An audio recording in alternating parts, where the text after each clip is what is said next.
Hello, everyone, and welcome back to the BroadBoys podcast. I'm Cade. This is Micah. We got a lot to talk about this week. Not only just the Game Award nominees that did just come out recently, but also there is some news in terms of company buyouts or potential company buyouts.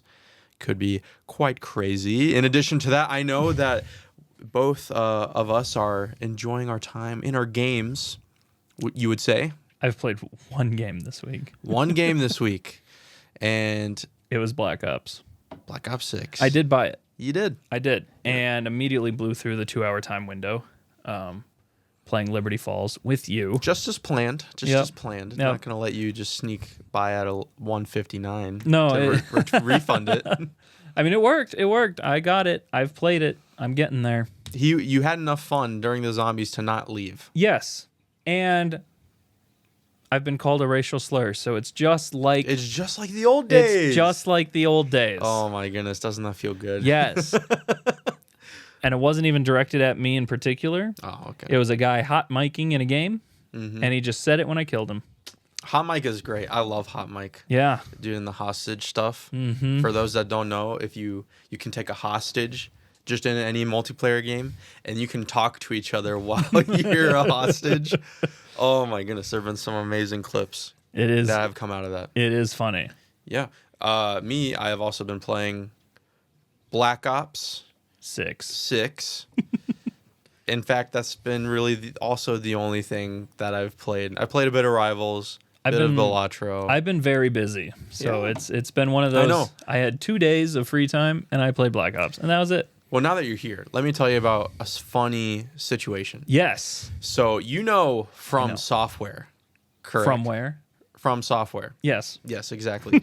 So From Software, creators of Dark Souls, Demon Souls, Bloodborne, Dark Souls 2, Dark Souls 3, Elden Ring, so on and so forth. Elden Ring Shadow of the Erd Tree. Which is a part of Elden Ring. Yep. And we'll talk about that. But there is a plan created by Sony to buy From Software. Technically, it's parent company. Yes, it's parent company, but who cares? It'll be From Software. It's about the From Software, right? So initially, what are your reactions to this, Micah? Twofold, right? One, I want someone to stand up to Microsoft. And at this point, you kind of need companies to be building up. Now, the other side of me, I don't like buyouts.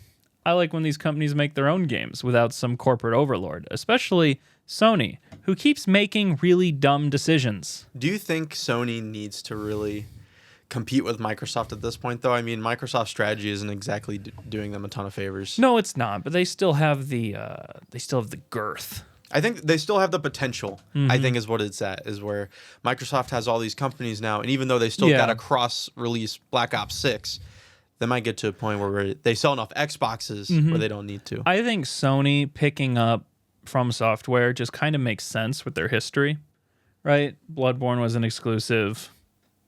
Demon Souls was a remaster by them. Yeah, that was an exclusive. So I don't know. They already have the lovey-dovey companionship. That being said, they still haven't remastered Bloodborne. I know, which makes me very sad. I'm like very upset with how they've been buddy-buddy. Not, I think being buddy-buddy's fine, but just the resources that they've had, I feel like they haven't used them correctly. I think I just struggle with Sony because they're so happy to just lie in an interview. Biggest thing, which I wanted to bring up in our last episode, but I forgot, is that they're pushing hard again on everyone needs to sign up for a PSN account. Yes, right? They went back on that. They went back on it. And the crazy part is when asked why, the CEO said, well, we want to make sure that our players are safe, right? Never mind the fact that the majority of the issue that gamers have is that it's on single-player games as well. Yes. Why do I have to have an online connection to the PlayStation Network to play your single-player game? And so I believe what their strategy is, and I'm pretty sure it is. I don't hear any other opinions, really. But they want people to sign up for the PlayStation Network on their Sony games. So that way, if you get banned, you can't like go back. Yeah, it's twofold, right? They get all your data. They get your name, your phone number, your email address, your IP address, all that good stuff. And if you get cheating on anything, they can ban you from every single one of those PlayStation games. And if you want any of them back, you have to rebuy it on a new account. Yeah. So I don't know if it's money grubbing or delusion or a mix of the two. I know in their thing, their EULA, they're not selling your information, but it feels so targeted that there has to be some sort of information selling. There's a benefit of some way that happens there. They find some reason that you giving your information to their PlayStation Network is worth all of this trouble. Yeah, and because that's exactly what you said. I mean, they've faced backlash not just once on this one issue, multiple times. And so why would they keep pushing for it so hard? There's some financial incentive. Yeah. So. And it must be a pretty big one. It's got to be a big one because they're pissing a lot of people off. I know, yeah. Just like, I'll be pissed, when they buy Dark Souls, right? Yeah. And then they make Dark Souls 4, which they won't. But if they make Dark Souls 4, it's exclusive for PS5. Listen, I'm all about the healthy competitiveness of the gaming ecosystem. But I'm sad about that one. Even though I know it's like technically good for the environment. I mean, the environment is a bit too bad to be saved by that buyout. No, I agree with that. It's like if they make Dark Souls 4 and not like Bloodborne remastered, or they don't like do. I keep wondering if there's like some legal reason they haven't done Bloodborne remastered. So many people are asking for it. It just feels like the right decision monetarily. I mean, there are fans that are actively working on the PS4 emulator who have never had experience with that before, just so they can try to get Bloodborne running past 30 frames per second on anything. I know. They've made a bit of progress, and I mentioned it before, but they've tried. They've got like the hub area of Bloodborne. At like 59 frames per second, which is awesome. It's a good first step, but you can't play for that long. But the fact that this is the lengths that people have to go through to experience that game. Sorry. You're good. Sorry. That's the lengths that they have to go through to play that game. I mean, it's easy money for them. It should have been a PC remaster. For real, there's so many ways to make money off of it. Like, make it a PC, even if it's just a PC port. I think you get people who are happy about it. You could do the thing Skyrim did. Make it a PC port, give it a PlayStation remaster, and then wait 3 years to give it a PC remaster, and there you will have sold it 4 times to a bunch of people. Yeah.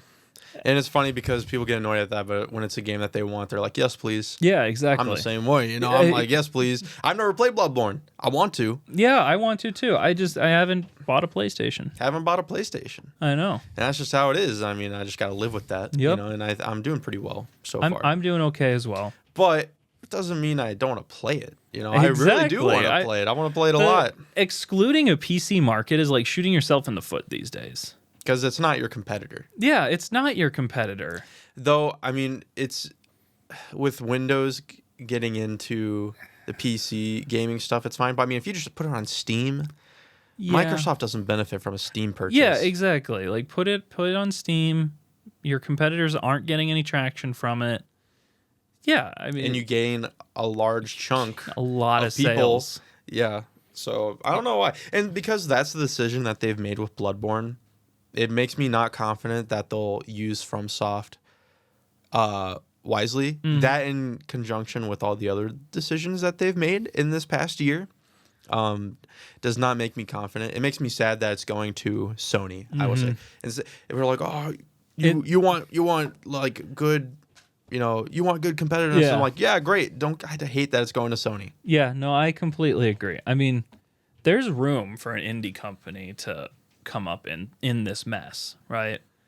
What do you mean by that? There's room for some publisher to come through and just be a third competitor. I think the trouble that I have is just how big Microsoft is.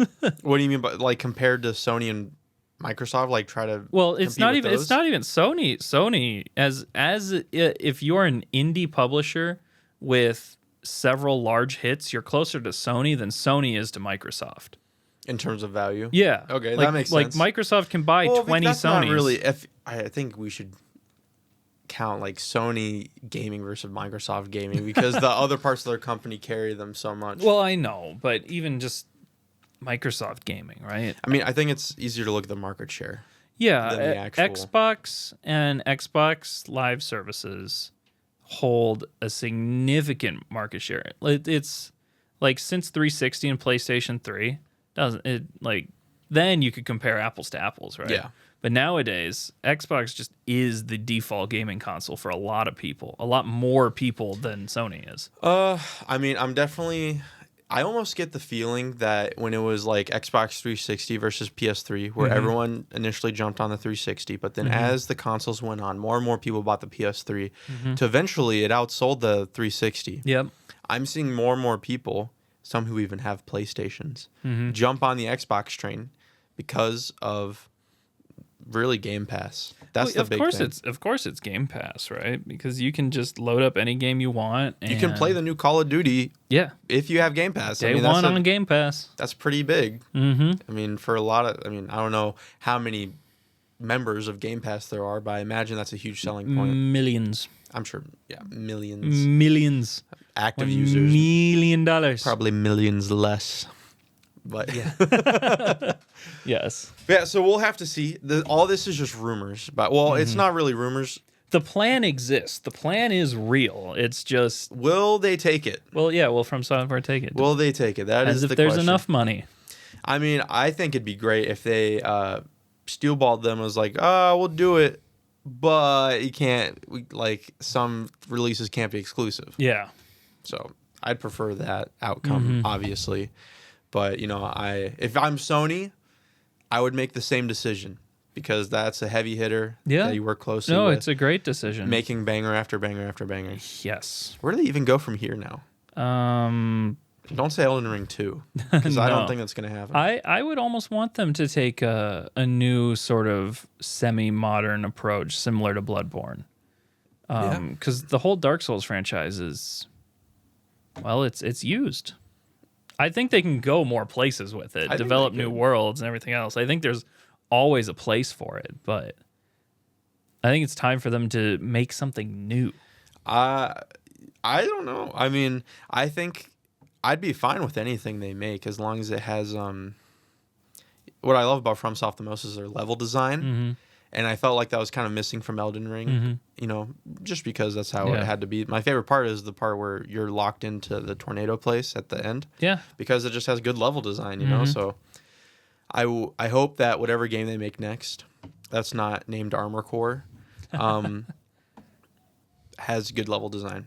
So whether that be modern, super hard, I hope it's hard. I think it would be really interesting to do something more modern.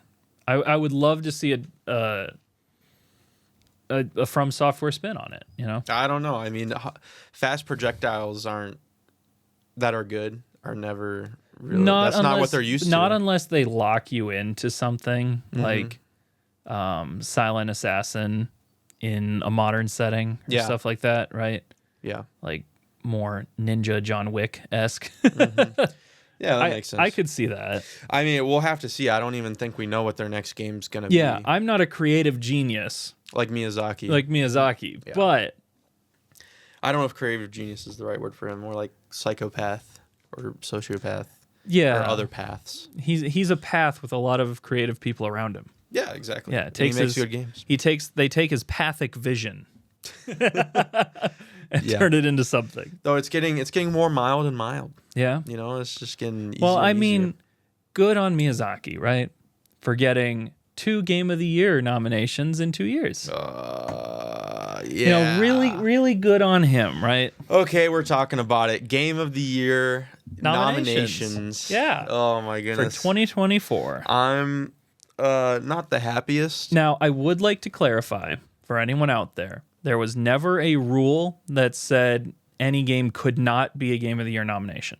Yes. There are fan rules, and people make fan rules all the time. Yeah. Like, I remember when Smash was coming out, and people would make rules about, like, what can be a character, what can't be a character. It feels a lot like that. Yep. Where it's just, there's no official things. It's just like the fans are like, this makes sense. It has to be like this. And I will say Keeley's official response when people asked him, why is there a DLC in there? He's like, Well, there's never been a rule there couldn't be a DLC. There just wasn't a DLC good enough to be on the pedestal. And I don't believe that either. That was his response. Basically his response. That's not verbatim. So for those not in the loop, Shadow of the Erdtree, a DLC for Elden Ring, did get nominated for the big Game of the Year title. Mm-hmm. I personally loathe the decision. I know you are less upset than I am. I hated it when I first saw it, but I've kind of pulled back my hatred as I've thought about it more.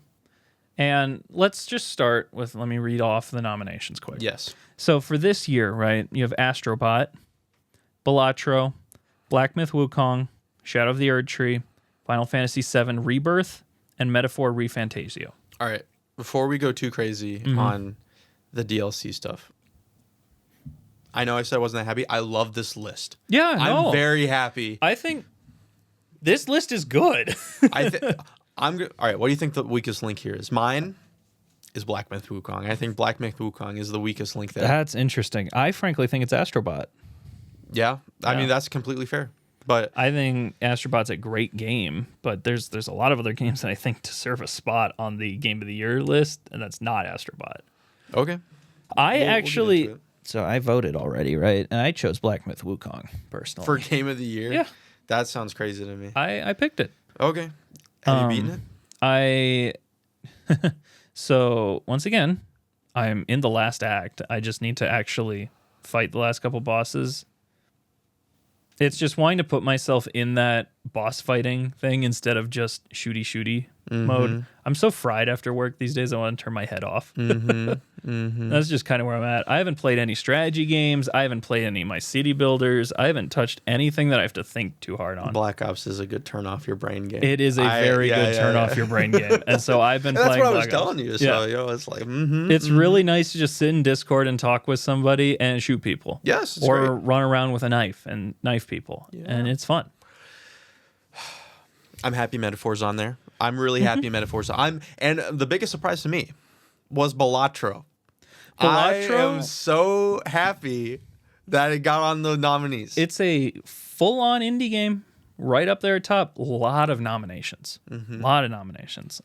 Proud of it. I cannot believe it. I bet I forget the guy's name who made it, but I'm sure he is giddy, to say the least. I made a list of games, and I'm like, these could have been there. Okay. Just like saying, you had Dragon's Dogma 2 came out this year. No, it had too much controversy. I know. Dragon Infinite Wealth came out as well. That is a good game. I know. Pal World didn't get a single nomination for anything in the entire Game Awards. That's a little sus. That is a little sus. But I wouldn't put it... I don't think that's necessarily Game of the Year material.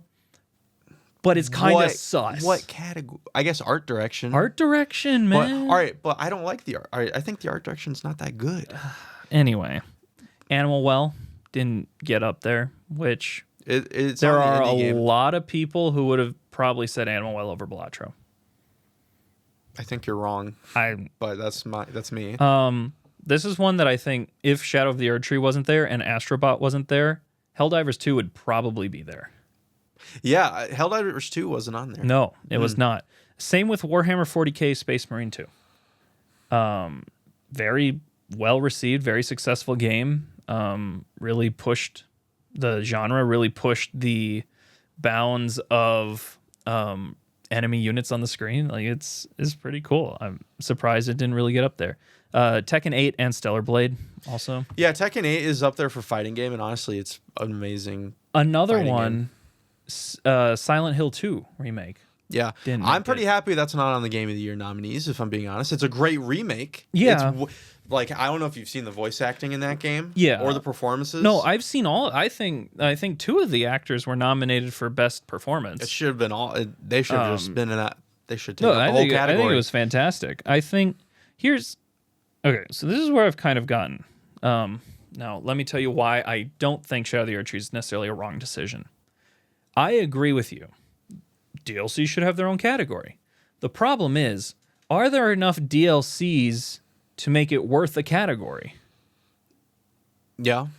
DLCs come out like all the time. Well, like there's 5 enough or 6. DLCs. AAA DLCs. Are there DLCs that are worth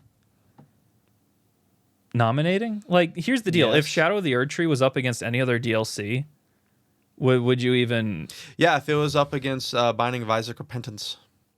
Yeah. I mean, that's fair. That's Or true. like, did Repentance come out this year? Or Phantom Liberty. Did that come out this year? Repentance Plus came out this year. Wasn't Phantom Liberty last year too? It was last year. But, Yeah. I'm just saying, like, No, these are but DLCs that Can you make it its own category? Like, we can name DLCs that are worth getting a spot, right? But they've never gotten a spot until but now. do enough come out in a year to justify a new category? Okay, but now... I can understand hair splitting about it being in the Game of the Year category. But should they just not be considered at all? Because I don't think enough come out for a new category. That's the problem. I just think it belongs in the void. The I don't like that, but in the I solution think you're presenting... if you have one that comes out, a Phantom Liberty, I think Phantom Liberty should have gotten an award. Something. Because it really did just redefine what Cyberpunk was. It was better than the original game. Exactly. By a long shot. And it was basically a whole nother game, just like Shadow of the Erdtree was. I think the trouble is there's not enough great DLCs to make its own category in a year, right? And so you kind of have to leave that bar open where if a DLC is just genuinely good enough to play with the big boys, then it should be allowed in. Okay, but all right, so what would you consider a Destiny expansion a DLC? I think so. Would you consider the Diablo 4 DLC? I think so, yeah. So both of those are DLCs that were both very well received. That did also come out this year. So you get 3 games up there, but I don't think either of those hold a candle to what Shadow of the Erdtree did. Okay, but how often are we getting DLCs the quality of Shadow of the Erdtree? That's why I'm saying it probably belongs on this list. I don't think so. I think the precedent they're setting, because I think it was just because the trouble I have is it's not strictly a precedent. It's always been allowed. Just nothing stood up against the other games that came out. I think that's why. But then if we're considering that, then I think there have been DLCs that have been snubbed for sure. Sure. Like, is Phantom Liberty maybe snubbed? Yeah, but also look at what else came out last year. I mean, that's true. Like, was it truly snubbed, or did just better games come out than Phantom Liberty? Yeah, but not better games in every single category. Well, I think Phantom Liberty got several nominations, if I'm not mistaken. It was like Labor of Love or Community Support or something like that. Yeah, Community Support. For Cyberpunk. It wasn't anything to do with the actual... That's fair. I don't know. I don't... Because this is the thing. I think that it was a precedent for them, and I think they just swapped it for this year. And it was never officially said. Yeah. It was never officially said, but I feel like that's what it was. Well, I think it's like any other major thing where it's like, it's not strictly not allowed, but something has to hit the right bar for it to be allowed in, right? If Phantom Liberty was the release of Cyberpunk, I think it would have gotten there because it's its own game, right? But the bar for a DLC to be entered in has to be above the lower rungs of so Phantom Liberty came out this year. You feel like it should have been in the nominees? No. Why not? Because I think the other games are. I think even if I knock off Astrobot and I would just knock off Astrobot from this list. I would throw Helldivers 2 up there. Okay. Over Phantom Liberty. Oh, okay. That's my take on it. If you have a different take about DLCs, please let me know. I just let it play with the big dogs. But but we're talking about Game of the Year, and it's attached to something else. Well, it's a creative decision of the year. I can't, like... It's sold separately. It's its own sales product. I just can't, like, because I wouldn't consider a Destiny expansion a game. Well, because a game that released that year, because Elden Ring Shadow of the Erdtree requires you to participate in content from 2022. Yeah, to purchase Elden Ring. So, you got to play a 2022 game to get to the 2024 quote-unquote game. Yeah. You know, I feel like I understand. I just struggle with because I don't think you can make a new category. I think we should, or best new content, because then you could consider... I think you could make some general, but the Game Awards is long, right? And so I can also understand how adding more categories might just be out of the question for the Game Awards. I think there's a couple of awards they could just scrap personally, but I don't strictly Do disagree. we really need an action adventure and action category? No, I don't think so, especially since the only action adventure game that I think is really action adventure is Star Wars Outlaws this year. Well, no, the Zelda game is an action adventure game. Okay, It's fair. more heavily adventure, but still is Yeah, an action. we could say that the Zelda All right, game is. but first off, let's go. All right, that's the DLC stuff. Yep. I do want to go back and talk about that list of games you think got snubbed. could be snubbed. Yeah, could be snubbed. Could be snubbed. I don't know Yep. if I would even consider that. Can you go through one at a time again? Yep. I need to make comments. I was holding. I think Dragon's Dogma 2. Do you genuinely believe that? I think it could have been snubbed. I don't think it belongs on that list. Here, let me give you my personal ones that I think should be there first. Okay. And then I'll go That through might the be list. better. That might be Then better. I'll go through the list of all the ones, right? Yeah. I think Helldivers 2, Warhammer 40K Space Marine 2, and then Tekken 8. And Okay. Silent Hill 2. Okay. I think those were probably, my opinion, true snubs. All right. Helldivers 2, I'm just going to say I can't really say that much because I've just never even touched it. Yeah. But I know it was a big deal when it came out. And- But as you've said, it's been a constant back and forth with But the they company. fixed it. They fixed it. Yeah, but you know, it could and have wasn't been. it wasn't a back and forth with the company. It was mostly a back and forth with PlayStation. There were just some issues that the company failed to address for 2 patches, Okay. which it's a live service game. Cool. So, So I can't say much on that. yeah. Anyway, Tekken 8, I feel like you just said to make me happy. I like Tekken 8. You like Tekken 8. I watch people play Tekken 8. Okay, I like thank you. watching people play Tekken 8. I also like watching people play Tekken 8 because that game is hard. I have only played Street Fighter 6 out of this year. Yeah. Fighting games, but I watch people play Tekken 8, and it's freaking fun to watch. It's super cool. Yeah. Got to give it up. It's a great, just general game. Like just Exactly, overall. yeah. I think compared to the other things on this list, I feel like it's just sorry. I completely agree. But do I think it could have been snubbed in some alternative timeline? Yeah. I think Silent Hill 2 in another year could definitely have made the list. Mm-hmm. I think to me it's on par with the Resident Evil 4 remake. Oh, yeah. But I feel like a lot of people just say the Resident Evil 4 remake is better, and I feel like those people just don't know about Silent Hill. I would agree with that. It yeah. is a great game. Just at least watch some of it.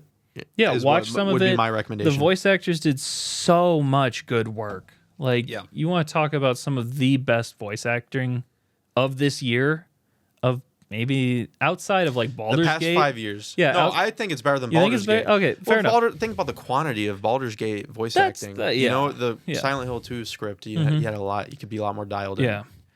No, I agree. Maybe out of the last 5 years is probably the best voice acting. All right. And then here's the thing. I probably disagree with you the most. I don't think Space Marine should even be considered. Did it get any nomination? You got a couple. Okay. I don't think that Space Marine 2's release was as big as I've heard you and other people say, because I have not seen any impact. Yeah. I have not really it's- seen any innovation. People are like, oh, this crowd control stuff's good. That's fine and good. Mm-hmm. But I care about that. Yeah. No one else really cares about that No, crap. You know what I mean? I get it, right? I think it had a much more niche audience. Yeah. Which is unfortunate because I think it's a phenomenal game. I think as far as game, Did you beat that one? I didn't buy it yet. I'm going to. Okay. I'm Yeah. going to, but I'm going to wait till they release the next faction so that I have more content to go through. Okay. Sweet. because I don't- I'm sure it's a great game. Yeah, I just don't have friends to play it with, and so I don't want to grind the same difficulty levels by myself. Okay. It's just more of a me thing. Okay. Yeah. I mean, but that's probably the biggest thing. I'd be like, that shouldn't even be considered. Yeah, I guess in my mind, it's just one of those game-to-game things where I think it as a game deserves to be there. Do I think as a cultural thing this year? Not really. No, I don't think it really had any impact in the gaming Yeah. sphere. It's kind of like Marvel's Midnight Suns. Yeah, sure. It 'Cause had you no remember- impact on me either, but Yeah, exactly. You know, it's like, was it a think- good game? I think Space Marine 2 has Yeah. a chance to be one of those 5-year down the road game. It has its own takeoff. Hidden And- gem. Yeah, and then we look back and be like, oh yeah, Space Marine 2, freaking love that game. You know, that should have been game of the year. What the heck, you know? Yeah, we'll see. We'll see. And so that's your games that have been quote unquote left out. I think Dragon Infinite Wealth is a good game. Yes, didn't even talk about that. It's a good game. Personally, I wouldn't put it up there. Yeah, I wouldn't either. I think it's a bit too I don't know what the word is. I just don't think it was a big enough hit this year. Yeah. But and then when you said Dragon Dogma 2 had too much Controversy. controversy. Now, it's a good game. Yep. It's a solid like 8, Yep. 8.5.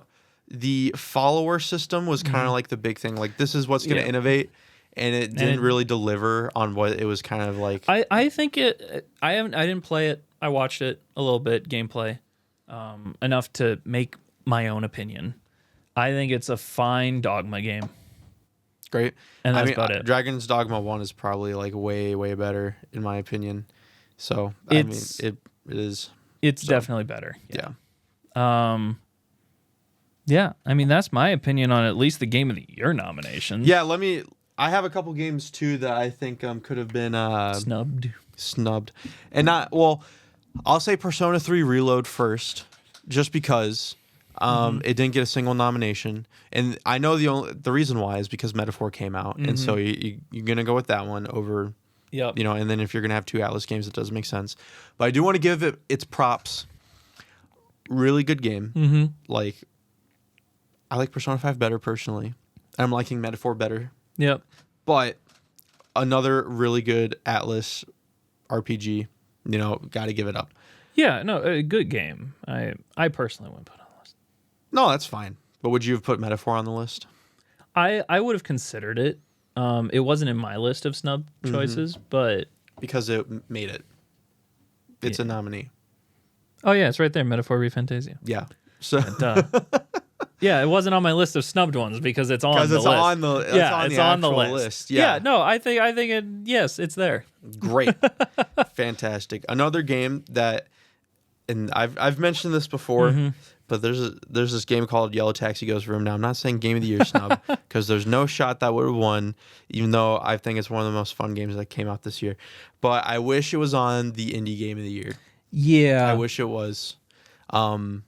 Yeah, there's 2 indie games in here that I'm like, whatever. But yeah, I think Yellow Taxi beats the one that starts with the C. I already forgot it. C. There isn't one C. There's Animal Well. Clev in debut indie. Animal Well. Debut indie. My bad. We'll look at that one. Balatro, Animal Well, Manor Lords, Pacific Drive, and The Plucky Squire. Okay, then I don't know what I'm on. Yeah, I don't know. I think Yellow Taxi Goes Room was a great indie game. I think it was a success for the company, but it was an indie game. It's hard to get those taken off a lot of times. I agree. Yeah, I mean, overall, I'm pretty happy. I was expecting like no Balatro, no Metaphor, maybe like Silent Hill 2 on there, no, I think I was just like, wow, that's a good variety. I think this is going to be a great year because of all the controversy. People are like tuned into it now. They're going to probably have the highest watch count they've ever had. Yeah, which good for them. Good for them. Good for them. What other interesting? Oh, which are you voting for? Which one am I going to vote for? Yes, between all of those. Yes, it's honestly, I feel like I can't vote for Shadow of the Erd Tree because I just can't. I didn't vote for it out of principle. That's what I did too, or that's why I will do. I love Shadow of the Erd Tree. Don't get me wrong. I added like another 50, 60 hours to my Elden Ring time. Yeah, I need to actually go through and play it again with the co-op mod. I still have the haven't beaten it last yet, 2 too. Bosses. Last 2, and just not a closer. I'm just not. I'm so bad at finishing sometimes. It's okay. There are pills for that.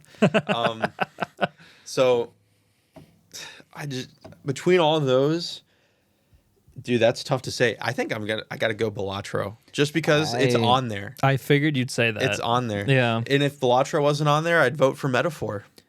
Yeah. And if either of those weren't on there, I'd vote for like I guess Black Myth Wukong at that point.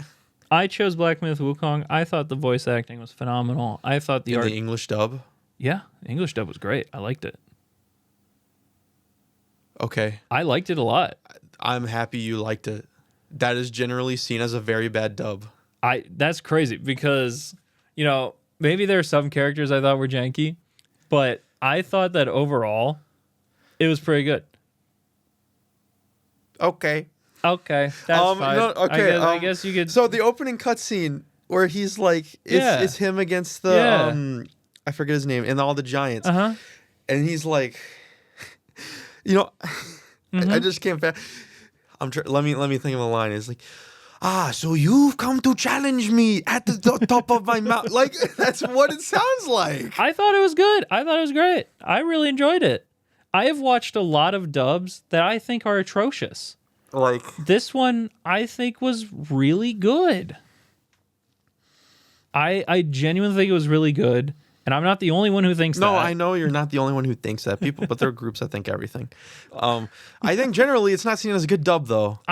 So that's pretty crazy that I said that you said that. But yeah. Just my thought. Yeah. What about shoot? I mean, no. At that point, it'd have to be Black Myth Wukong. Yeah. No, I completely agree. The other categories, yeah, I feel like let's poke through some of these here. When I was looking through them, there weren't many that I was like, that makes sense. Astrobot's been freaking nominated for almost everything, which is kind of whatever, I guess. Yeah, you're on the side of the Sony executives there, aren't you? I think Astrobot was fine. I praised its coming out. I gave this game that people like the obligatory an 8 or 9.5 out of 10. You know, be happy with me. Exactly. Yeah, but Astrobot, kind of deserves a lot of nominations at least. I mean, you're like, oh, I gave it my 9 out of 10. You know, it's fine, but yeah, that good. Listen, buddy, I know your type. This isn't. Kingdom Come Deliverance 2. Okay. Hold on. Mm-hmm. Hold your horses. I gave it a 9 out of 10. I gave it a 9 out of 10. But it doesn't deserve those nominations. Best game direction. I think that's fair. Whatever. Fine. Okay. Fine. What did it not deserve? Whatever. Best art direction. Yeah. Why not? I don't know. I feel like it's been done before. How many games are releasing like that? That's fair. I mean, it's fair. But, I mean, it just feels like I've seen it before. Okay. Oh, dude, you don't understand. The way that they were utilizing the particle, like, when you beat a level, like, a million things come down, and they're all super high quality and super high textured, and they all move around. So you want to talk about Space Marine, crowd control. Look, this mob of enemies move so crazy. Well, guess what? Astrobot put more resources into the freaking confetti that falls down. It's just confetti, dude. Yeah, exactly. But it's not just confetti. There's a lot of different things. It's just a particle sim. Okay, yes. But the art direction, they didn't have to do that, but they decided, hey, we're going to make all these fun things. Just a particle sim. Yeah, but other games don't do that, and that's why it's fun. That's why it was chosen. It's because it does that and a lot of other art direction things. Best score and music. Best audio design. Moving on real fast, but yeah. What do you think about those? It's fair. I don't know. What is it? Best action adventure game as well. Wait, hold on. Let's talk about best score real quick. Okay. What's on the list for best score? Final Fantasy VII Rebirth, Metaphor ReFantazio, Silent Hill 2, Stellar Blade, and Astrobot. I mean, I don't think Astrobot holds a candle to those. It feels out of place. But what would you put there instead?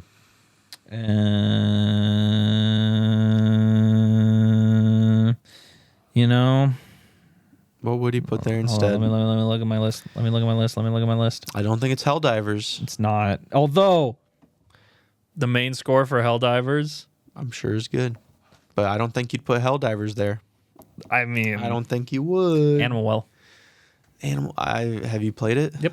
I haven't yet, so I can't argue with it. But I think Astrobot did a lot more things good than you'd care to admit. I was saying it might be a Game of the Year nominee, and you're like, meh, meh, meh, meh, meh. I said it might be. I just said it shouldn't hesitantly. be. I just said it probably shouldn't be. Well, it is. Yeah, well, Balatro is also on there for Best Mobile Game. Yeah, isn't that funny? It is so because funny. It got so big it released on phones this year. I've had to stop myself from buying it multiple times because I realized what it would do to my productivity. Yeah, it would be bad. Okay, so let's take a look at a couple other ones, right? Mm-hmm. Best community support: Baldur's Gate 3, Okay. Final Fantasy 13, Fortnite, Helldivers 2, and No Man's Sky. No Man's Sky showing up again. Yeah, I know. Good for No Man's Sky. Every year. I know. Has That's it 'cause won? That's because a couple years it has. Okay. It just keeps releasing expansion after expansion, free expansions. Yeah. I mean, I voted for Baldur's Gate 3 personally. I mean, you kind of have to. They Yeah. keep adding. They keep giving you more content. They keep for adding. free. Yeah, it's pretty wild. No, I mean, nothing to argue about there. So, what's the difference between best independent game and best debut indie game? So a debut indie is the first indie game that is for the released dev. by the developer. Okay, that makes sense. So here's best independent games. Okay, Animal Well, Balatro, Lorelei and the Laser Eyes, Never heard of it. Neva. That's of what it. I was thinking of. I don't know why. I thought it And started with a UFO C. 50. Have you heard of UFO 50? I have not Oh, until today. I want it so bad, but I gotta wait until I'm ready to play another game. I personally voted for Animal Well. Balatro. Really? Yeah, I did, yeah. Wow, I'm so touched. I did, yeah. I'm so touched. Yeah, I think Balatro is kind of, I'm like, it was one of those things where beforehand you're like, oh yeah, Balatro's the underdog, it should really win. Yep. And now it's on everything. It's like, listen, Balatro's kind of the thing. It's like, this is what you got to do now. I mean, I'm bat chesting for Balatro. I know you are. It's I like, know you are. It's like, I might be all in on Balatro at this point. Yeah, and well, best debut indie game. Guess what's up there? Balatro. Balatro and Animal Well, Manor Lords, Pacific Drive, and The Plucky Squire. I voted for Manor Lords. Sad. I think it's great. I'm just gonna say Balatro wins. Like, think about the way that's gonna change conversations when your average gamer sees Balatro win game of the. It's not gonna happen. Don't get me Dude, wrong. wait, but it's the panel of journalists that choose 90% of it. Uh-huh. So we have a chance. There is a chance. We have a chance. I think you'd be surprised at how much Balatro the average gamer has probably seen. I hope. I mean, that'd be great news to me. I think that it has a chance of getting hit with. I think it'd be crazy if Balatro won Game of the Year Over these contenders. over these contenders, but it is kind of that good. it is kind of good. It's kind of that good. I downloaded it. I played a little bit. Yeah, I had a friend talk about that time actually that he was in Discord with you, and he was like, "Yeah, you didn't really give it a fair chance." Me? Yeah. I gave it a fair chance. Well, that's not what my mom told me. I got to round 7 on my first go. Good job. And I was like, that's pretty good. It's pretty fun. And then I played it again, and I got to like round 4, and I was like, man, some of these rounds take a long time, and I can't skip the animations. You can turn the game speed up. You can? Yeah, it's up to like 4 times. No one told me that. Bro, I need to go play it again. Turn up the game speed.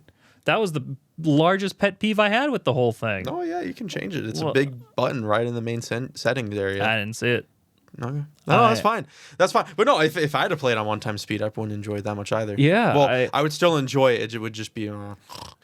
Yeah, that's kind of how I felt. It was like, I'm having a good time, but I cannot stand staring at these animations so long. Because especially in the later rounds when you get some crazy combos going. And it's just bonk, bonk. Yeah, and everything's activating one at a time, after another. Even like on 4 times speed, you get to some crazy combos that still take around 30 seconds to get through. And if you have a ton of stuff, it's still like it ramps up the speed even past the 4 times. And some, if you go crazy, you can get long combos even on that.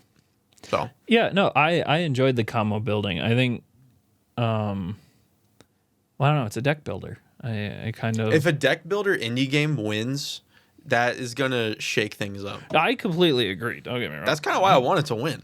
I think it deserves the hype. Best esports game.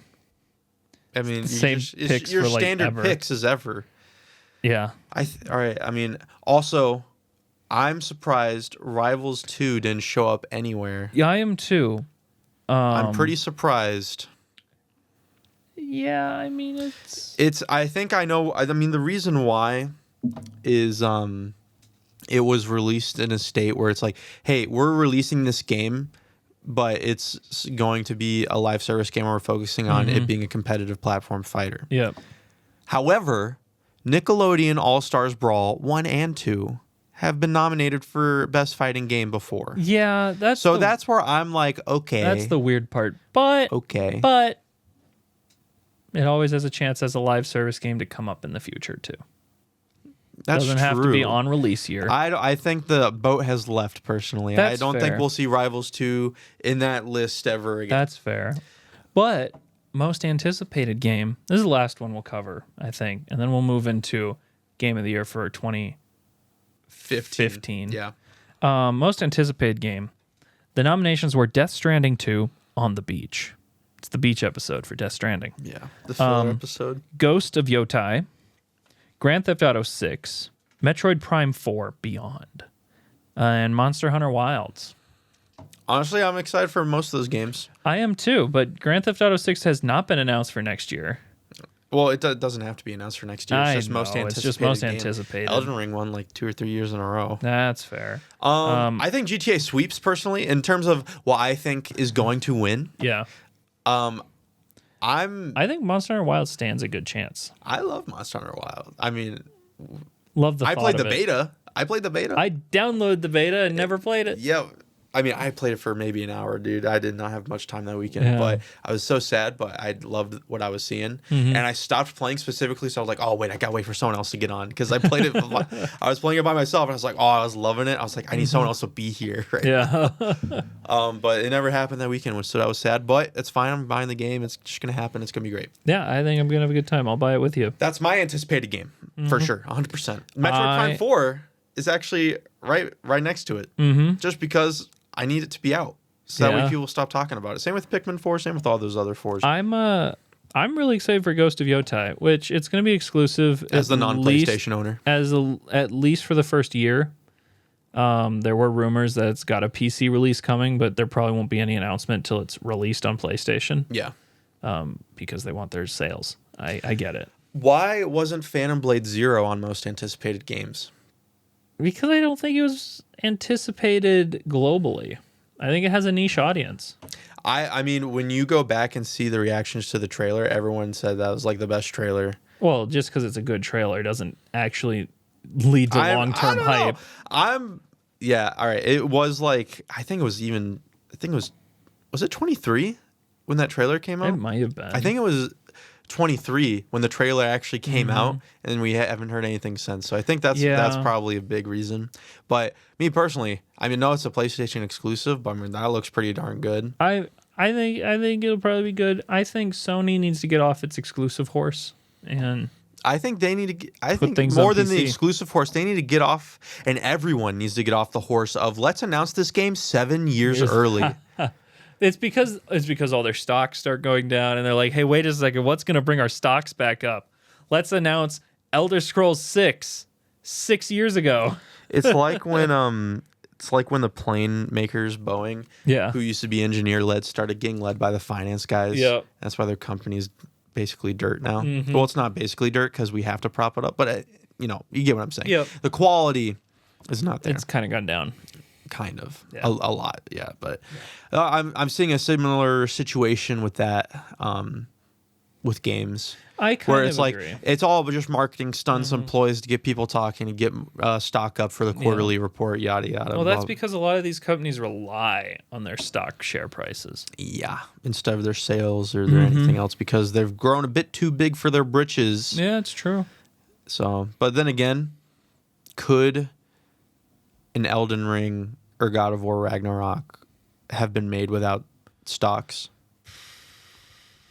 I don't think so. I don't think so. Too big of a project at this point. So, Yeah. But good with the bad. Baldur's Gate 3 came out. Baldur's Gate 3 did come out. Yep. So, there's always a chance, but they were working on that for a long time, too. They were working on it for a long time, and it was their last-ditch effort. If it didn't succeed, they would have gone under, so... Yeah, exactly. So, different situation. Yeah. But still, it'd be nice if we got some games that were announced, a couple years ago out. It would be. Hollow Knight as well. Indie game studios are doing it too now. Silk Song. They figured it out someday. fast. Team Cherry figured it out. They're like, we just need to get something that people will talk about and keep the hype up. And now that's getting to like what, year 6 or 7. Now it's starting to die down a bit, and that's when they'll release it. Yep, I know. Maybe. Well, let's go talk about some of my favorite games out there, which came out in 2015. Let's talk about it. Let's do it. So 2015 was a game of great years. A game of great years. 2015 was a game. Yes. Bloodborne came out in 2015. Yes. We were just talking about that. Witcher 3, Wild Hunt. Fallout 4, Rocket League. Metal Gear Solid 5, one of my favorite Metal Gear Solid games. Batman Arkham Knight. Rise of the Tomb Raider. Halo 5. Whatever. Until Dawn came out in 2015. Ooh. Dying Light. Assassin's Creed Syndicate. Was the one that I thought was going to fix the Assassin's Creed series. Womp womp. And it didn't. Rainbow Six Siege. Undertale. Man. Life is Strange. Ori and the Blind Forest. Soma. Mad Max. Just Cause 3. Call of Duty Black Ops 3. Splatoon. The Order 1886. Mortal Kombat 10. Uncharted, the Nathan Drake Collection. Wow. So you get all of them. Yeah. Kerbal Space Program. City Skylines. Heroes of the Storm. That's for you League of Legends fans. Am I crazy? The Heroes of the Storm. No, wait. I was gonna, That's yeah, all you League fans. all you League fans love who love Heroes of the Storm. My bad. Yeah. Wrong side of things. Majora's Mask 3D. StarCraft 2. Is there anything else big? Mario Maker came out. Mario in Maker. 2015. Star Wars Battlefront. The EA. Yeah, the EA one. Man, the start of something, that's for sure. Battlefield Hardline. I liked Hardline. Yeah. A lot of people didn't like Hardline. Five Nights at Freddy's 4. Oh gosh, do you remember how it was 2014 Five Nights at Freddy's? Yeah. 2015 Five Nights at Freddy's 4. He grinded. It took 1 year of grinding for 50 years of pleasure. I Whatever the know. meme is, it's like Hotline Miami 2. decent. Out of all of I don't know. those, what do you think won? I don't know. I just want to say, like, I think this was around this time where I think gaming culture really shifted. I think fan communities and got really big, and you can say that's for better or for worse. But I think you see that a lot with Five Nights at Freddy's. Yep. And I think what helped a lot was YouTubers. And again, I'm not saying this is a good or bad thing. I think this is just what happened. But fan communities and theories and Matt Pat. and webtoons. Not that I've read any webtoons, but like Undertale is probably the biggest example of that. I think there is a group of people that you can identify as, oh, you were addicted to Undertale Yeah. in 2015 and 2016. Stuff like that. Where I think that the games and the communities around those games are so distinct and so large and so not mainstream, Yep. but known and adjacent to mainstream maybe, that you can like kind of tell who they are. So 2015 leading into like 2016 is like the epitome of games becoming mainstream meme culture. Yeah. I mean, wait, what year? And sorry, this is an off topic. It's gonna sound like it. What year was the Ugandan Knuckles meme? Oh crap! It's around here. Is it around there, or is it like 2019? It's definitely because that was VR chat, and I think VR chat was like late 2010s. But I think that game is another game. That's that kind of- 2017. So All right, you're 2017. close. It's close. This is around this time. But you see what it's like. I think, like you see, this is when mainstream gaming is now infiltrating your elementary and high schools, and your teachers are hearing it, and now your teachers are going and talking about, why are all our kids talking about Ugandan Knuckles? Do it's you like know the way? you're still a nerd if you're into like RPGs, but if you played Fortnite, Yeah. and this is just what I observe. This is not what I lived. All right, what I did live is you keep gaming on the down low and you never talk about it. You hide your power level because it's weird, right? And then suddenly, I think it was around the 2015 era. It was definitely 2015 to around like 2017, because like Fortnite came out, but Rocket League was big when it came out, and it's like no one looked down on you for being, you could be the jock who plays sports, but you can go back to your room and just chill and play Rocket League. Yeah, you could play Rocket League. You could play FIFA or Madden. Well, FIFA and Madden has been they've always mainstream. been that way. But like But you're getting into games that nerds played and jocks played, and they just kind of intermingled playing. And I think Fortnite is like the origin point for like kind of the explosion of that. Yeah, I think so. If you see you see on the timeline, you look forward, you see Ugandan Knuckles in Fortnite, and you're like, how did this happen? And you look back and you see Undertale and Five Nights at Freddy's, you're like, that makes sense. Yeah, no, absolutely. I think it completely you can connect makes the dots. sense. Yeah. You're getting to the time period where this is like the epitome of the turning point for mainstream gaming culture. Yeah. Like, I think we've been seeing stuff lead up to it, but I think definitely like 2016, 2017, which we'll see in the next 2 years. Yeah. Where you see indie games get like huge following. I Indie know. games are popping off more than ever. Yep. I'm pretty sure Five Nights at Freddy's and Undertale were like the best selling indie games like Five Nights at ever? Freddy's franchise probably is ever. Yeah. So like that's Mm-hmm. nuts. And like because if you're a gaming company, you don't even think about indie games. You're like, oh yeah, we can get you a spot on the eShop, champ. You know, but like now it's like, oh shoot, we kind of need you on the eShop, don't we? Yeah, because they're selling we had talked about this metric in a previous episode where indie games now make up about, it was like 30 or 40% of game sales, which is massive. Like, you can no longer ignore it. Yeah. And this is where it started. I mean, if you really want to go back and say who the grandfather was, you could say Shantae on the Game Boy or whatever. But, in terms of like where it started to like become mainstream and popular, and even like because there were mainstream and popular games, the nerds needed something else to nerd out over. So they found the indie games and they went crazy. Yeah. You know what I mean? But, no, I think Undertale is probably that peak. Like, here's the entry point to it is mainstream.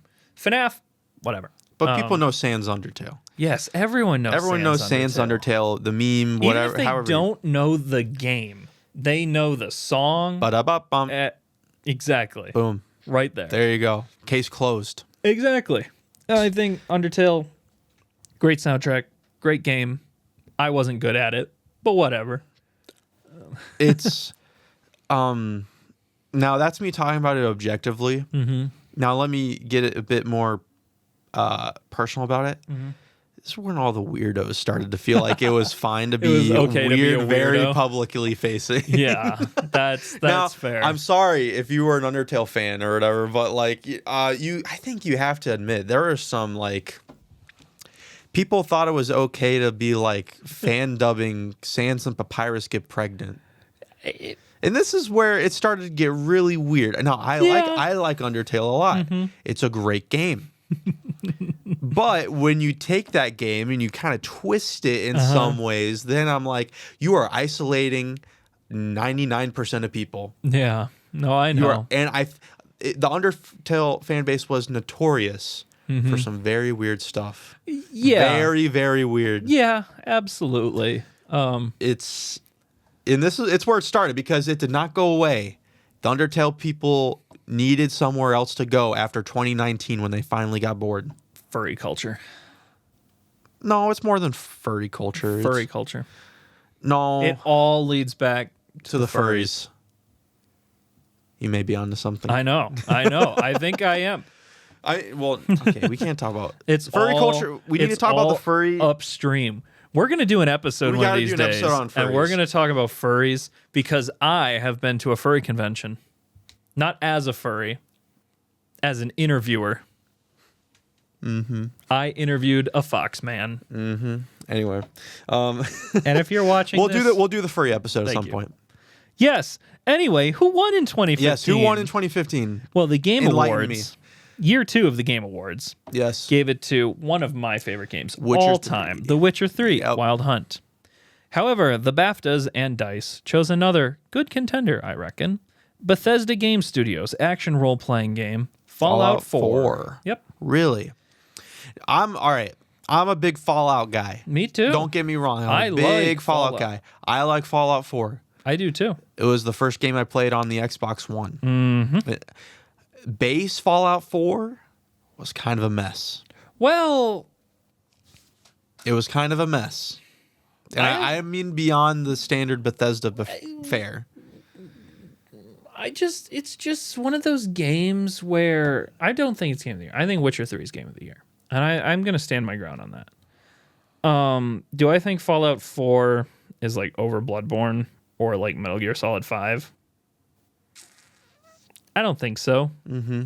But I can understand the pick because I sit there and I'm like, I can remember you creating your character, watching the opening cutscene, and then you come out and you're running around and you think you're doing your missions, and then you end up in the radioactive lake and you fight a Deathclaw. Yeah. And you're like, what did I just walk into? And it's like Fallout, the experience. I mean, there's a lot of iconic moments in Fallout. You have the intro, as you said. I mean, that's it's probably the best Bethesda intro, I would say. And then just the first encounter where you get in the power suit and you fight off the Deathclaw with the minigun. That's sick. The endings are really good. Yep. The variety of endings.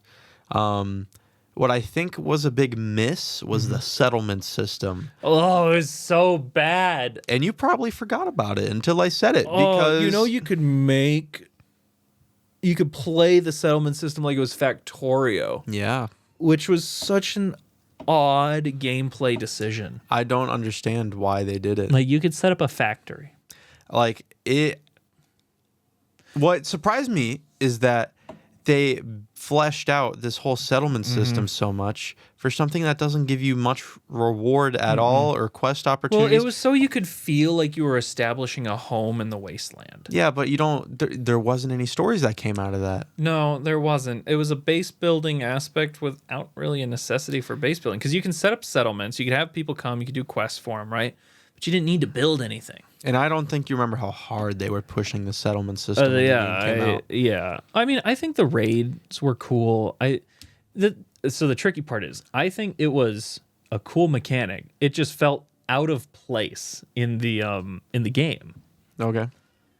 Because when you played the settlement system, you're like, this isn't half bad. It was fleshed out. It worked, right? Yeah. You could get materials. You could build things. You could improve your weapons at your base, right? It felt like it was there, but then you could play the game without it and not even notice it ever existed. Yeah, exactly. And it's like, and they were pushing it so hard, and I thought it was pretty lame. Just saying. I think modders made it cool. I think. Yeah, well, yeah. I mean, you could say that about any Bethesda game. Yeah, absolutely. I know. It built-in building mechanics, though. I think let modders do a lot of really cool things. Outside of that, though, base probably wasn't it. I don't think it deserved Game of the Year. I like Fallout 4 a lot, but I think I haven't played The Witcher 3, but I'd still give it to Witcher 3 over Fallout 4, even though I haven't played it. You should play The Witcher 3. There's many games I should play. I think The Witcher 3 is one of those. It's on there. It's in my library. I am a strong advocate that The Witcher 3 should always be a game to be played. Yeah. Well, I've heard it's amazing. It's great. Yeah. For my personal pick, I mean, I can't it honestly just might be Witcher 3 along with you, because honestly I don't think 2015 games were as strong as 2014 or 2011 or it's like, I don't know. I would love to say Undertale for the cultural impact, but I don't think the cultural impact was all positive. No, I don't think it was. I don't think so. I mean, there's a lot of good games in here. Yeah. Got to give it up. Just Cause 3 People was fun. making games. Oh, Just Cause 3 came out that year. That's a good game. Good game. I know. Well, that was games. That was lots to talk about. That was a lot to talk about. Games of the year, games of this year, Sony. Yeah. You want here, let's talk about something different for a second. Just a little bonus topic. So, I've never heard of this show before until just recently, and I'll tell you how I found out about it. But have you ever heard of the show Columbo? No. It's an old 70s show. All the episodes are about an hour and a half. Okay. And so basically, it's episodic murder mystery. But it's howdunnits, not whodunits. Because at the beginning of each episode, you see the person already kill, know who done it. and you see them do the preparation and stuff. But the detective, his name is Columbo, always figures out how to get them. And the way he does it is he lures them into a false state of, security. And he does that by acting like a blundering, useless detective. And he goes on and on and on, never gets to the point, annoys the crap out of people. But he has this charm. And so it lulls them in. It's like, oh, this guy just doesn't know what he's doing. And he always gets them, right? It's a great show. Is it worth an hour and a half each episode? Yeah. It's great. It's like a movie. Dude, I mean, who's making whodunits? It's like your whole library of whodunits, like right there. There's 7 whole seasons. It was a huge thing back in the 70s. Seasons? Was it American or British? It was American. Huh. This is American howdunit show, and it's freaking great. I've never heard of him before. Now, let me tell you about how I figured out about this. Yes, tell me. There was a chart that's been around for a second. Yeah. But it's what detectives could solve the Death Note case. Okay, yeah. And everyone's undisputed number 1 was Columbo. Okay. You've watched Death Note, I assume. Yes, I've watched Death Note. So Light Yagami is totally that guy that's going to fall for that false sense of security. This guy's an idiot. He doesn't know what he's talking about. And then boom, he gets caught. Yeah, he just like tells him his plan. And Yeah. Or, it's like Columbo always says stuff that makes the murderer think he might know something. Okay. But so they don't like completely write him off. But it's like, oh, but he doesn't know what he's talking about. He's like, oh, So, Light Yagami would totally fall for it now that I've seen a couple episodes because he's such a egotistical maniac. That's true, yeah. That he would just think he's a stupid guy. And then Columbo does a lot of setups too. So it's like, oh, your partner in crime got killed. It's like, what? And then it's like, nope, actually they didn't get killed and they confessed and we just got your confession. That's what we're doing. It's a good show. I'd recommend if you have I would even say it's a good second monitor activity. Okay. I mean, I might have to. Where to watch it?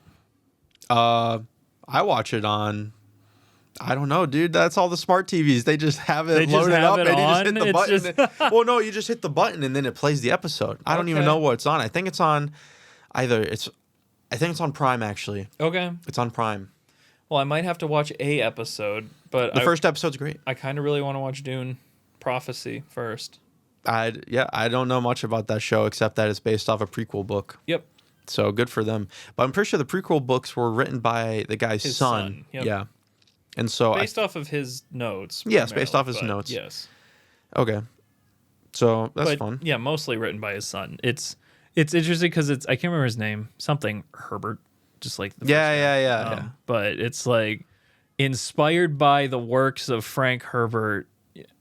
And it's the filler series and stuff. Like, they're good. I've read a couple. Yeah. Not this one. I'm glad that they're treating the series as like it's big. Yeah. Because it is. No, I mean, it's super agree. popular. Yeah. I'm wondering how they're going to do the third movie. I forget what it's going to be called. Yeah. Dune 3. Because there's 6 books. Yeah, there's 6 books. I don't know how they're going to do it. It's gonna I be told fun. you I read the synopsis of each book, right? Yeah.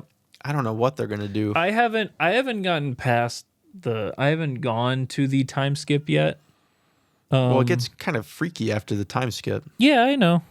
So I don't know what they're going Well, to it's do. funny because the prequels, it's kind of funny because the prequels are 10,000 years in the past, right? There's a couple prequels that are just like right before Dune. But then there's 10,000 years in the past where you have the founding of the Bene Gesserits. You've got the machine war or whatever, the reason why they don't use machines. And then you have the Dune series. And then you have the time skip, which is the 10,000 years in the future. And then it's got all these other things. Maybe it's 1,000 years, but I think it's 10,000 years. Anyway. Yeah. It's just kind of fun. I think it's a kind of It's a little crazy. Zany sci-fi. But it's trying to take itself seriously. I think it does a good job at taking itself seriously. It's like but then we're gonna get to the end of the third book and whatever show or movie they put it in, and you're gonna be like, all right, what the heck? What I just want to see a giant worm with the face of a human telling me that he is God. And that's what you might get sometime in the future. Thank you for watching all the way to the end. Please like, comment, and subscribe. Maybe inquire to us in a comment. That'd be interesting. Hit the notification bell so you get notified about every one of our uploads. Ding, ding, ding. Ding, ding, ding. Ding. Thank you. You're welcome.